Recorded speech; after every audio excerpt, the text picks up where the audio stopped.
Hello friends, Python series में आपका स्वागत है और मेरा नाम है वरिंदर सिंह।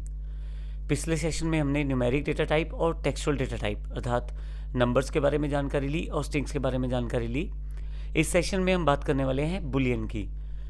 काफ़ी बार ऐसा होता है कि आपको केवल ट्रू वैल्यू या फॉल्स वैल्यू ही स्टोर करनी पड़ती है, जिस केस में हम बुलियन डेटा टाइप का प्रयोग करते हैं।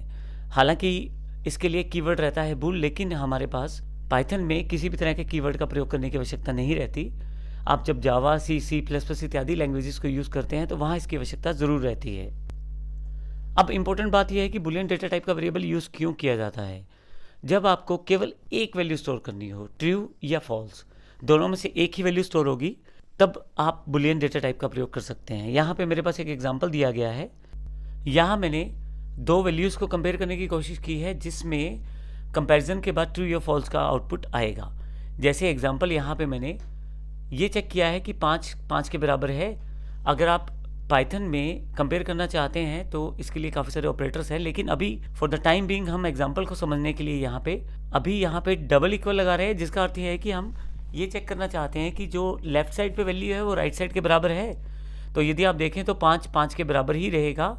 फाइनली जो रिजल्ट आएगा इसमें से ट्रू या फॉल्स का आएगा, क्योंकि यहाँ पे 5 के बराबर है तो रिजल्ट ट्रू आने वाला है, तो वो एक्स में स्टोर हो जाएगा।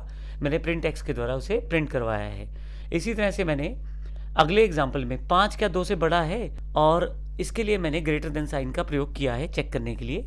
ये भी ठीक है क्योंकि 5 2 से बड़ा ही है, तो दोनों में से एक ही वैल्यू स्टोर हो सकती है। तो यहाँ पे 5 2 से बड़ा है इसलिए ट्रू बात है, तो एक्स में ट्रू स्टोर होगा, तो यहाँ पे आउटपुट ट्रू रहनी चाहिए। और तीसरा जो वैल्यू है वो तीसरा जो एग्जांपल है वो ये शो करता है कि क्या 2 5 से बड़ा है। नहीं, यहाँ 2 5 से बड़ा नहीं है, और आउटपुट फॉल्स आएगा और एक्स में फॉल्स स्टोर हो जाएगा और उसको प्रिंट करवाया जाएगा। आइए देखते हैं प्रैक्टिकल रूप में इसको एग्जाम्पल के साथ। मेरे पास पहले से एग्जाम्पल तैयार है boolean.py के रूप में जो प्रोग्राम है।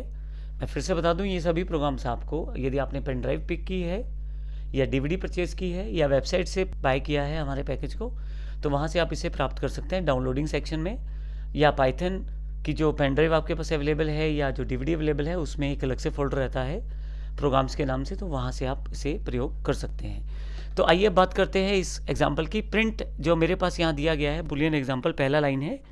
उसके बाद मैंने कंपैरिजन किया है 5 और 5 के बीच में। जो आउटपुट आएगा वो एक्स में स्टोर हो जाएगा। इस तरह से क्या 5 2 से बड़ा है या 2 5 से बड़ा है, उसके अकॉर्डिंग जो आउटपुट आएगा ट्रू या फॉल्स में उसे एक्स में स्टोर कर दिया जाएगा। फिर मैंने उस एक्स वैल्यू को प्रिंट करवाने की कोशिश की है। आइए इसको रन करके देखते हैं प्रोग्राम को।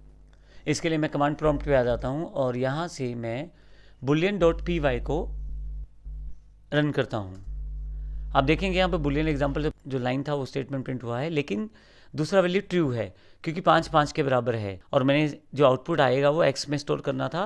क्योंकि 5 5 के बराबर है तो ट्रू हो गया ये स्टेटमेंट, तो इस केस में एक्स में ट्रू वैल्यू स्टोर की गई है और मैंने एक्स को प्रिंट कर दिया है। फिर से 5 2 से बड़ा है तो फिर से वैल्यू ट्रू है, लेकिन यहाँ पे नीचे वाले एग्जाम्पल में 2 5 से बड़ा नहीं है, तो ऐसे केस में आउटपुट जो आएगा फॉल्स आएगा और एक्स में इस फॉल्स को स्टोर कर दिया गया है, तो प्रिंट जो है वो एक्स हो गया है। तो इस तरह से आप रन करके देख सकते हैं, और ये हमारा एग्जाम्पल है बुलियन डेटा टाइप को लेते हुए। तो इस तरह से बुलियन का प्रयोग कर सकते हैं जब भी हमें ट्रू या फॉल्स में से कोई एक वैल्यू स्टोर करनी है। आने वाले समय में अलग अलग एग्जाम्पल बनाएंगे और देखेंगे बुलियन डेटा टाइप को और किस तरह से प्रयोग किया जा सकता है। धन्यवाद।